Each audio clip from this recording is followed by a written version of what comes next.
नुकत्याच विकत घेतलेल्या स्वतःच्या आलिशान बंगल्याच्या सजावटीसाठी त्या अँटिक शॉपमध्ये महागडे स्टॅच्यू आणि काचेचं एक मोठं झुंबर बघत प्रशांत फिरत होता. एक धातूचा छोटा पुतळा ते खरेदी करून प्रशांत निघतच होता. तितक्यात एका अँटिक अशा मोठ्या घड्याळावर त्याची नजर पडली.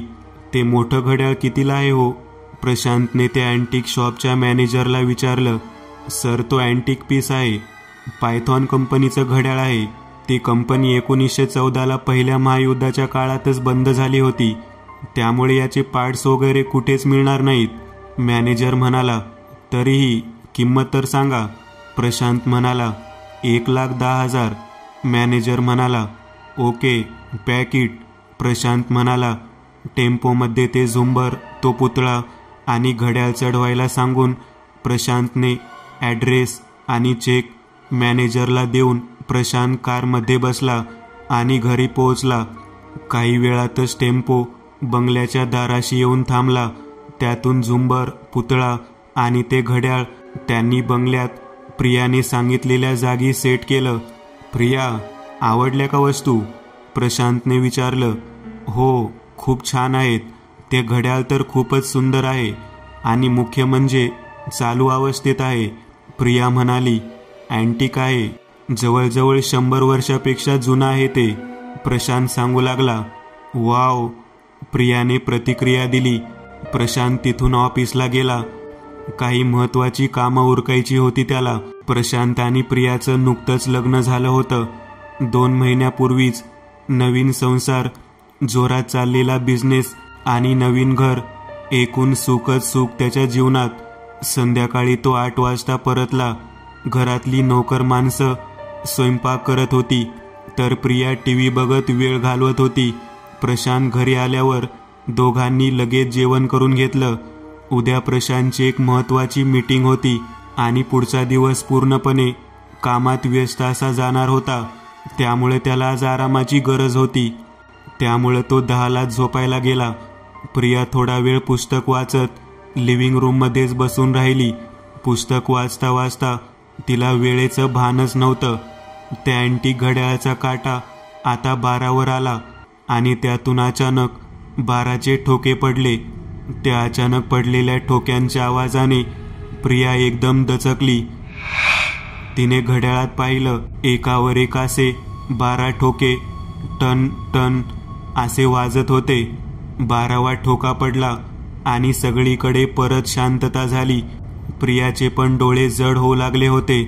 ती सोफ्यावरून उठली आणि किचनमध्ये गेली. फ्रीजमधून पाण्याची बाटली घेऊन ती वर बेडरूमकडे येऊ लागली. पायऱ्या चढत असताना तिला अचानक तिच्या मागे कोणीतरी येत असल्याचं तिला जाणवलं. तिने पटकन मागे वळून लिव्हिंग रूमकडे पाहिलं, पण लिव्हिंग रूममध्ये कोणीच नव्हतं. ती बेडरूममध्ये आली. बाटली शेजारच्या टेबलवर ठेवत ती बेडवर आडवी झाली. पडल्या पडल्या तिला झोप लागली. जवळपास 1 तास तसाच गेला. अचानक तिची झोप मोड झाली. तिला कसला तरी आवाज आला होता. आवाज खालच्या लिव्हिंग रूमकडून येत होता. प्रशांत शेजारी गाढ झोपला होता. त्याला न उठवता ती हळूहळू बेडरूममधून बाहेर आली आणि पायऱ्यांवरून खाली येऊ लागली. तिने लिव्हिंग रूमकडे पाहिलं आणि क्षणभर पायाखालची जमीनच सरकली. लिव्हिंग रूममध्ये कोणीतरी सोफ्यावर पाठमोरं बसलेलं होतं. नक्की कोण होतं हे मात्र कळत नव्हतं. प्रियाने नीट निरखून पाहिलं. खांद्यावर आलेला सोनेरी केसांचा विग, अंगावर वकील लोक घालतात तसा काळा ओव्हरकोट आणि हातात एक लाकडी हातोडा घेऊन तो व्यक्ती समोरच्या टेबलवर तो हातोडा आपटत होता. जसे न्यायाधीश लोक कोर्टात ऑर्डर ऑर्डर म्हणताना आपटतात. प्रियाच्या पावलांची चाहूल त्या व्यक्तीला जमवली असावी. त्याने मागे वळून जिन्यात उभ्या असलेल्या प्रियाकडे पाहिलं. प्रियाच्या विचारांच्या आणि कल्पनेपलीकडचं ते दृश्य होतं. तो ब्रिटिशकालीन न्यायाधीशासारखा दिसणारा वयस्कर माणूस होता. निळे डोळे, गोरा पान सुरकुतलेला चेहरा आणि ब्रिटिशकालीन न्यायाधीश घालायचे तसा सोनेरी केसांचा विग आणि चेहऱ्यावर एक विकृत स्मितहास्य. प्रियाच्या अंगावर काटाच आला. ती जोरात किंचाळत बेडरूमकडे पळाली. पण नक्की हा कोण आणि इथं कसा काय आला या विचाराने प्रियाचं डोकं सुन्न झालं होतं. तिच्या ओरडण्याच्या आवाजाने प्रशांत जागा झाला. ती बेडरूममध्ये शिरली. प्रिया, काय झालं? का ओरडलीस? प्रशांतने विचारलं. अरे तो खाली. प्रियाच्या तोंडून शब्दच फुटत नव्हते. तू थांब, मी बघतो. प्रशांत असं म्हणत खाली आला, पण लिव्हिंग रूममध्ये कोणीच नव्हतं. प्रियाच्या डोळ्यासमोरून तो चेहरा जात नव्हता. प्रशांत वर आला. कोणी तर नाहीये तिथं. तुला भास झाला असेल प्रिया, सारखी भयकथा आणि हॉरर चित्रपट बघत असतेस. प्रशांत तिला समजावू लागला. नाही रे, तो एक ब्रिटिश माणूस होता तिथं. प्रिया रडकुंडीला येऊन सांगत होती. तू झोप शांत, मी आहे ना. प्रशांतने कसंबसं तिला शांत केलं. लाईट बंद केली आणि ते दोघंही झोपले. थोडा वेळ कशीबशी थोडी झोप येतच होती. इतक्या त्या घड्याळात आता 3चे ठोके पडताना प्रियाला ऐकू आले. तिची पुन्हा झोपमोड झाली. ती बेडवर तशीच पडून राहिली आणि तितक्यात तिची नजर खोलीच्या दरवाजाकडे गेली आणि तिची वाचाच बसली. कारण खोलीचा दरवाजा हळूहळू उघडून त्या फटीतून कोणीतरी प्रियाकडे बघत होतं. हळूहळू त्याचा चेहरा स्पष्ट दिसू लागला आणि प्रियाचं हृदयच हादरलं. तोच ब्रिटिश म्हातारा खोलीत डोकावून बघत होता. प्रियाला ओरडावंसं वाटत होतं, पण तोंडातून आवाज निघत नव्हता. त्याच्या चेहऱ्यावर कसलेच हावभाव नव्हते. थंड चेहऱ्याने आणि निस्तेज डोळ्यांनी तो प्रियाकडे बघत तसाच उभा होता. प्रियाला त्याचं ते बघणं सहन होत नव्हतं, पण भीती व्यक्त पण करता येत नव्हती. तिच्या डोळ्यासमोर अंधारी आली आणि ती बेडवरच बेशुद्ध झाली. सकाळी जाग आली तेव्हा प्रशांत बाजूला नव्हता. तो लवकर ऑफिसला गेला होता. प्रियाच्या डोळ्यासमोरून त्या माणसाचा चेहरा जात नव्हता. तिने मोबाईलवर पाहिलं तर 10 वाजले होते. ती उठली आणि आवरू लागली. आवरून खाली आल्यावर तिने लिव्हिंग रूमवर एक नजर फिरवली. सगळं सामान्य होतं. ती डायनिंग टेबलवर बसून चहा घेऊन परत बेडरूममध्ये आली. काल रात्री अर्धवट राहिलेलं ते पुस्तक हातात घेतलं आणि वाचू लागली. बाईसाहेब, मी जरा बाजारात जाऊन येते. कामवाल्या सखूबाई खोलीच्या दारातून म्हणाल्या. बरं म्हणत प्रिया परत वाचनात व्यस्त झाली. म्हणता म्हणता 12 वाजले आणि परत कालच्या सारखेच त्या घड्याळाचे ठोके पडू लागले. क्षणभर दचकत प्रिया भानावर आली. तिला काल रात्रीचा तो प्रसंग परत आठवू लागला. पण दिवसाची वेळ असल्यामुळे प्रियाला भीती नव्हती. ती पुस्तक वाचण्यात व्यस्त होती. तो दिवस सामान्यपणे गेला आणि आता रात्र झाली होती. आज देखील जेवण करून प्रशांत आणि प्रिया झोपी गेले आणि पुन्हा 12चे ठोके पडले. जसे ते ठोके पडले, नुकताच डोळा लागलेली प्रिया जागी झाली. पण दिवसभर कामात थकलेला प्रशांत मात्र गाढ झोपेत होता. पुढचे 3-4 दिवस प्रिया शक्यतो रात्री लवकरच झोपी जाऊ लागली होती. पण दुसरीकडे गेल्या 3-4 दिवसात प्रशांतच्या बिझनेसमध्ये अचानक अडचणी वाढू लागल्या होत्या. त्याच्या फॅक्टरीमध्ये गेल्या 3-4 दिवसात 5 अपघात झाले होते. त्याचा एक पार्टनर पैसे घेऊन बेपत्ता झाला होता. त्यामुळे सगळं सुरळीत सुरू असताना एकदम ही संकटं का येत आहेत या चिंतेत तो होता. घरात पण दिवसभर एक नकारात्मक ऊर्जा पसरलेली वाटू लागली होती. घरात कायम तापमान थंड होऊ लागलं होतं. आज रात्री प्रिया लवकरच झोपली होती. प्रशांत पण झोपला होता. खोकल्याची ढास लागली आणि प्रिया जागी झाली. पाणी पिऊन ती आडवी होणार इतक्यात प्रियाला लिव्हिंग रूममधून कसले तरी आवाज येत असल्याचा भास झाला. तिच्या काळजात धस झालं. न राहून ती उठली आणि अंदाज घेण्यासाठी ती हळूहळू बेडरूमकडून पायऱ्या उतरू लागली. पायऱ्यांवरून खाली पाहिलं तर लाईट चालू दिसत होते. ती पायऱ्या उतरून लिव्हिंग रूमच्या दिशेने पाहिलं आणि विचित्र दृश्य तिच्या समोर होतं. पूर्ण लिव्हिंग रूम ही अनोळखी माणसांनी भरलेली होती. जवळपास तिथं 15-16 जण होते. सगळेच्या सगळे ब्रिटिश. एक ब्रिटिश माणूस ज्याचे हात साखळदंडांनी बांधलेले होते तो मधोमध उभा होता. लिव्हिंग रूमच्या सोफ्यावर कालचाच ब्रिटिश म्हातारा हातात लाकडी हातोडा घेऊन समोरच्या टेबलवर आदळत होता. 2 मध्यमवयीन ब्रिटिश माणसं उभी होती. त्यांची तोंड हालत होती, पण ते काय बोलत आहेत काहीच ऐकू येत नव्हतं. त्यांच्या हातांच्या आणि देहबोलीवरून वाटत होतं जणू काही ते कोर्टात युक्तिवाद करत असावेत. मधून मधून तो न्यायाधीश सोफ्यावर बसून त्यांचं ऐकून काहीतरी बोलत असल्यासारखं तोंड हलवत होता, पण त्याचंही बोलणं ऐकू येत नव्हतं. आणि ते दृश्य बघून असं वाटत होतं जणू काही हे कुठलं कोर्ट आहे आणि एखादा खटला सुरू आहे. आणि एक गोष्ट सगळ्यात समान होती ती म्हणजे तिथं असलेल्या कुठल्याच व्यक्तीच्या चेहऱ्यावर कसलेच हावभाव नव्हते. स्तब्ध शरीर आणि थंड चेहरे. हे सगळं प्रिया स्तब्ध होऊन बघत होती. तिच्या विचारशक्तीच्या पलीकडची ती घटना होती. तितक्या त्या सोफ्यावर बसलेल्या न्यायाधीशाने त्याच्या खिशातून एक पेन काढलं आणि टेबलवर काहीतरी उमटवू लागला आणि त्या पेनची नीब त्याने तोडली. ते बघून तो गुन्हेगारासारखा उभा असलेला माणूस अचानक कळवळू लागला, जीवाची भीक मागू लागला. त्याचं किंचाळणं आणि विवळणं ऐकू येत नव्हतं, पण त्याच्या तोंडाची हालचाल आणि देहबोली बघून स्पष्ट कळत होतं की त्याला त्या न्यायाधीशाने मृत्यूदंडाची सजा दिली आहे. बाजूलाच बसलेला एक माणूस काहीतरी टाईप करायच्या आविर्भावात हवेतच बोट फिरवत होता, जणू काही तो एखादा टायपिस्ट असून टाईपरायटरवर काहीतरी टाईप करत होता. हे सगळं सुरू असताना अचानक कानाचे पडदे फाटावे इतका प्रचंड स्फोट झाल्याचा आवाज झाला, जणू काही बॉम्ब फुटला असावा. इतका तीव्र असा तो आवाज होता. प्रियाचे कान बधीर झाले आणि ती कानावर हात ठेवत खाली बसली. तिने काही वेळ डोळे देखील बंद केले. काही क्षण तसेच गेले आणि तिने डोळे उघडले.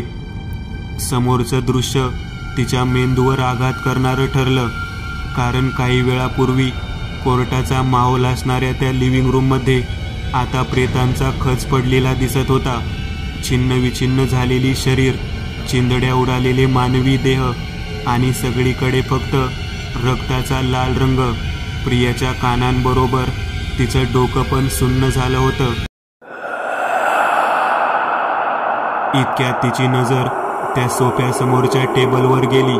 तिथं रक्तात बरबटलेला एक हात होता आणि त्या हातात न्यायाधीशाचा लाकडी हातोडा होता. तो खांद्यातून वेगळा झालेला हात, लाकडी हातोडा आपोआप त्या टेबलवर आपटत होता. इतक्यात घड्याळात 1 वाजल्याचा ठोका पडला आणि त्या लिव्हिंग रूममध्ये पडलेली छिन्नविछिन्न शरीर एक एक करून पुन्हा जुळू लागली. त्यांच्यावरच्या त्या जखमा आपोआप नाहीशा होऊ लागल्या. अंगापासून वेगळे झालेले अवयव त्या शरीराला शोधत पुन्हा होते तसे जुळू लागले. काही क्षणात सगळं आधीसारखं झालं. जसा तो स्फोटाचा आवाज व्हायच्या आधी होतं ते सगळं पाहून प्रियाच्या डोळ्यासमोर अंधारी आली आणि ती जागेवरच कोसळली. शुद्ध आली तेव्हा ती बेडरूममध्ये होती. फॅमिली डॉक्टर तिला चेक करत होते. प्रशांत तिच्या बाजूला होता. शुद्धीवर येताच ती प्रशांतचा हात धरून रडू लागली. प्रशांत, ते घड्याळ, त्याचे ते ठोके, सगळं त्यातच दडले. ते कोर्ट, तो स्फोट, ती चिंधड्या उडालेली प्रेत, असं बरळत ती रडू लागली. प्रिया, शांत हो, मी आहे ना, घाबरू नकोस. प्रशांत तिला शांत करू लागला. तिला कुठल्या तरी गोष्टीचा जबरदस्ती धक्का बसलाय. मी अँटी स्ट्रेस टॅबलेट्स देतोय, त्या 2 दिवस तिला दे, सगळं ठीक होईल. डॉक्टर असं म्हणून निघून गेले. थोड्या वेळाने प्रिया जरा सावरली. ते बघून प्रशांतने तिला नीट विचारलं, नक्की काय झालं? प्रियाने घाबरत घाबरत काल तिने पाहिलेला तो भयंकर प्रकार सांगितला. अगं, असं कसं शक्य आहे? तुला स्वप्न पडलं असेल आणि तशी तुला झोपेत चालायची सवय आहे, त्यामुळे तू स्वप्न बघत बघत झोपेत चालत पायऱ्यांच्या इथं गेली असशील. प्रशांतचा या गोष्टीवर विश्वास नव्हता. बरं ऐक, एक काम करू, आपण कुठंतरी बाहेर जाऊ 2-3 दिवस, तुला जरा बरं वाटेल, असं म्हणून प्रशांतने प्रियाची समजूत काढली. पण प्रिया ऐकायला तयार नव्हती. ते घड्याळ या घरातून बाहेर काढ या गोष्टीवरती अडून होती. पण मोठ्या किमतीत घेतलेलं अँटिक घड्याळ बाहेर टाकणं याला प्रशांत तयार नव्हता. आणि त्याहून या घड्याळामुळे काहीतरी विचित्र गोष्टी प्रकट होत आहेत यावर त्याचा विश्वास नव्हता. शेवटी कशीबशी प्रिया तयार झाली.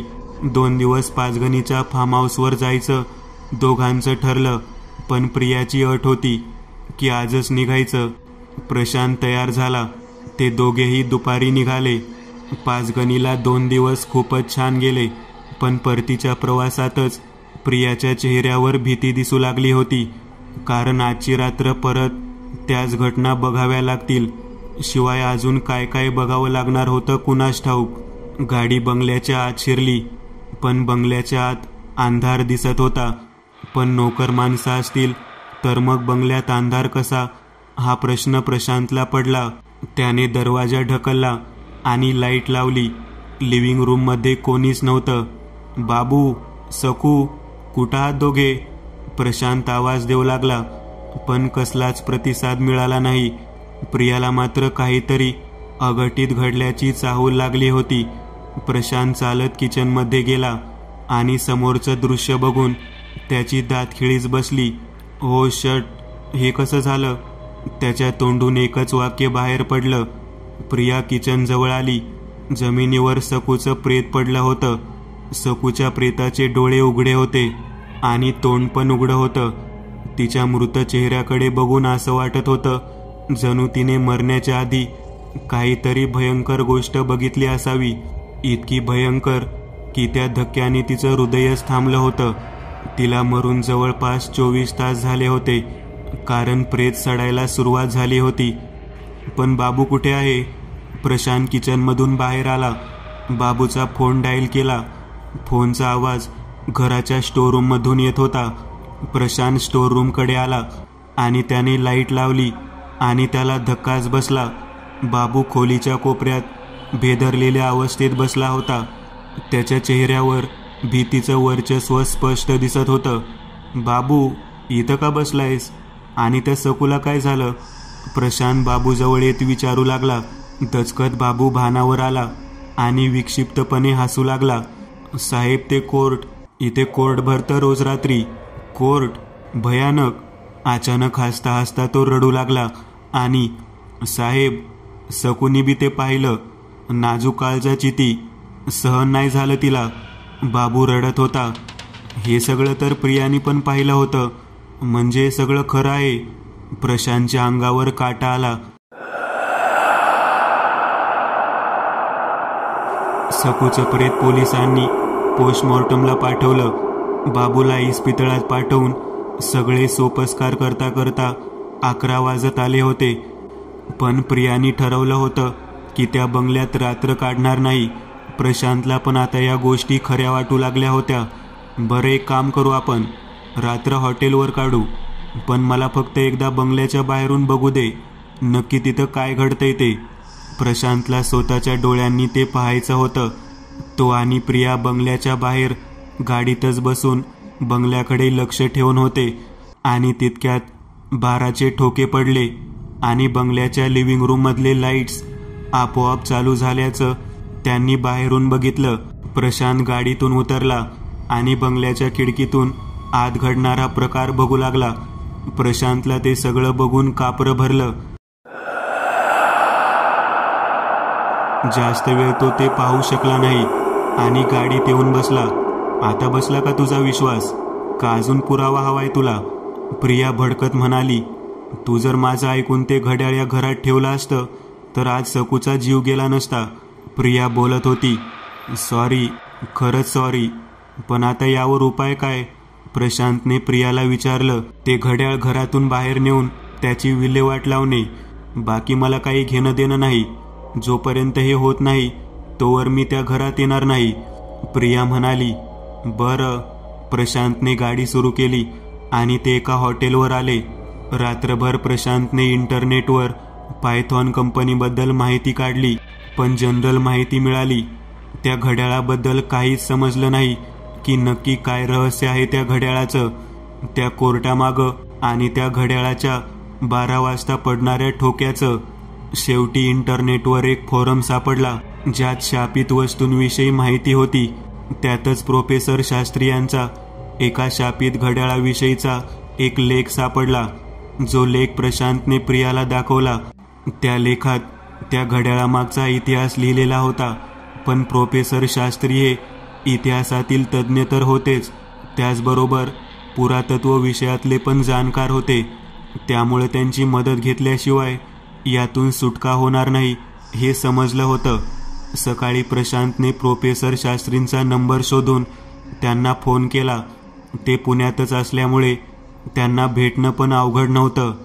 दुपारी 11ला त्यांच्या प्रभात रोडवर स्थित घरी प्रशांत आणि प्रिया पोहोचले. नोकराने त्यांना लिव्हिंग रूममध्ये बसवलं. एक 80 वर्षाचा वृद्ध व्यक्ती खोलीत दाखल झाला. वृद्ध असूनही हालचालीत कुठेही वय जाणवत नव्हतं. बोला, काय मदत करू शकतो आपली? त्यांनी विचारलं. प्रोफेसर, तुमचा लेख वाचला त्या पायथॉन कंपनीच्या शापित घड्याळाबद्दल. ते घड्याळ मी एका अँटिक शॉपमधून विकत घेतलं.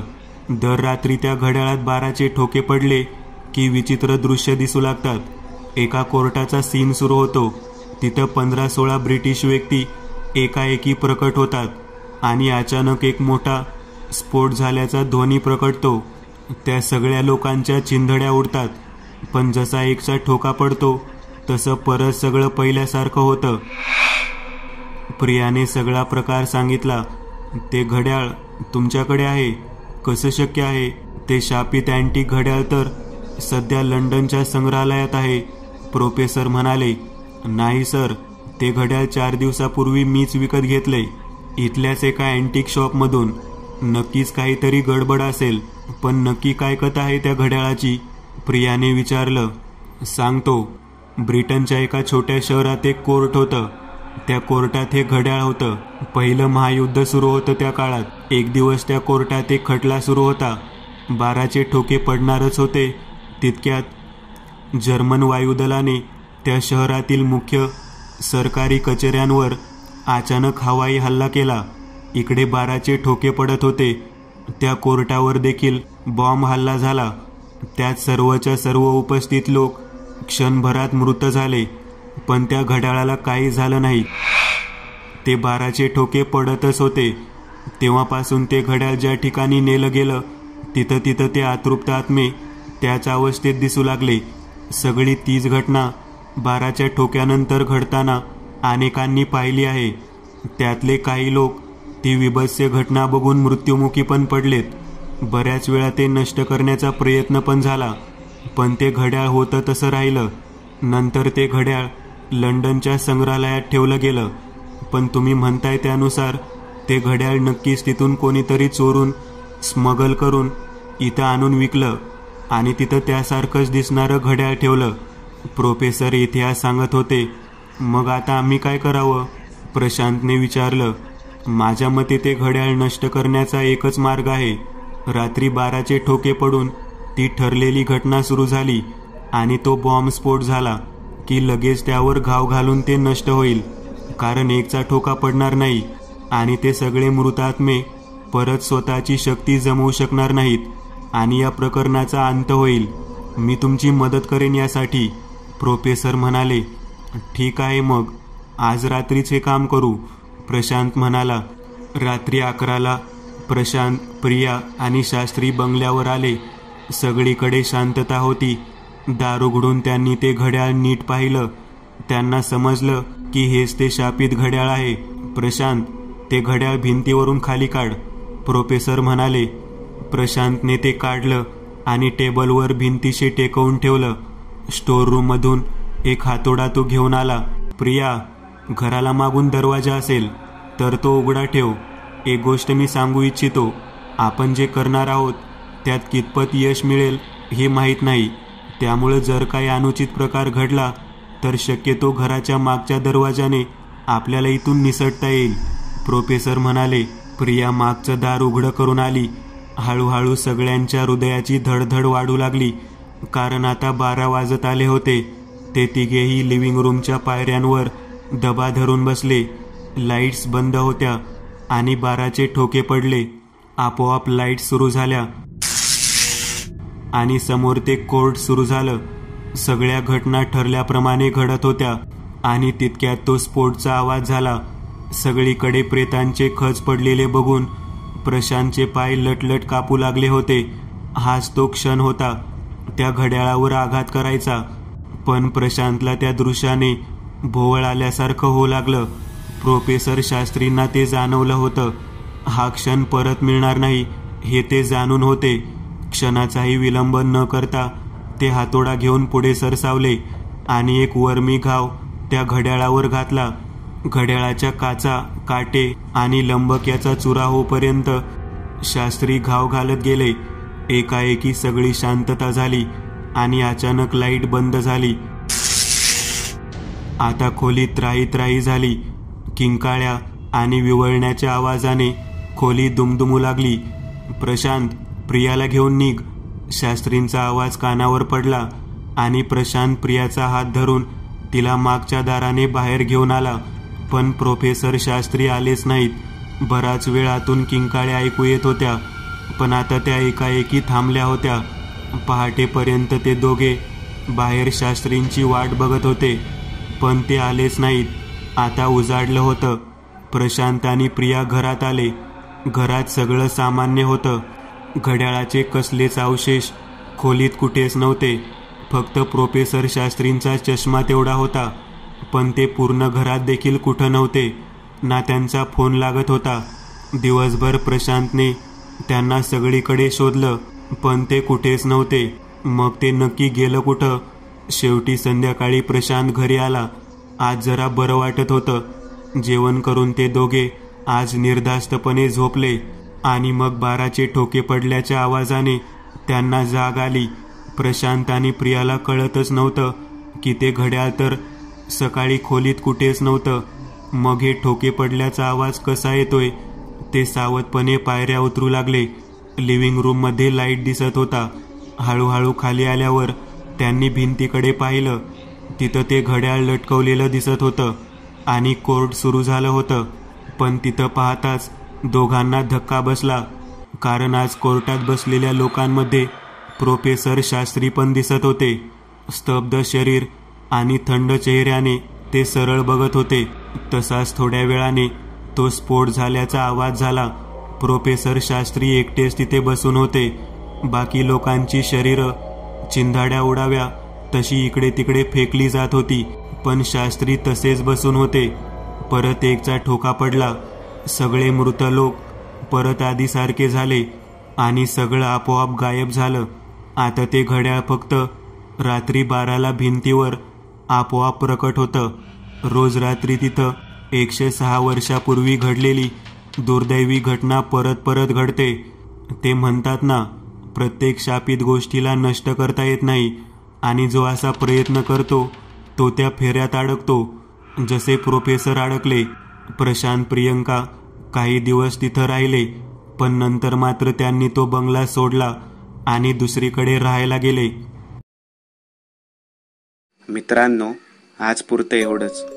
तुम्हाला जर काही गोष्ट आवडली असेल तर नक्की लाईक करा.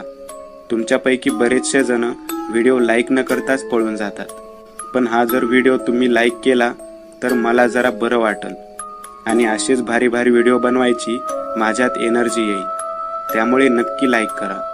आणि अजूनही कोणी या चॅनलला सबस्क्राईब केलेलं नसाल तर लगेच सबस्क्राईब करून टाका. आणि बाजूची घंटी ती मात्र दाबायला विसरू नका.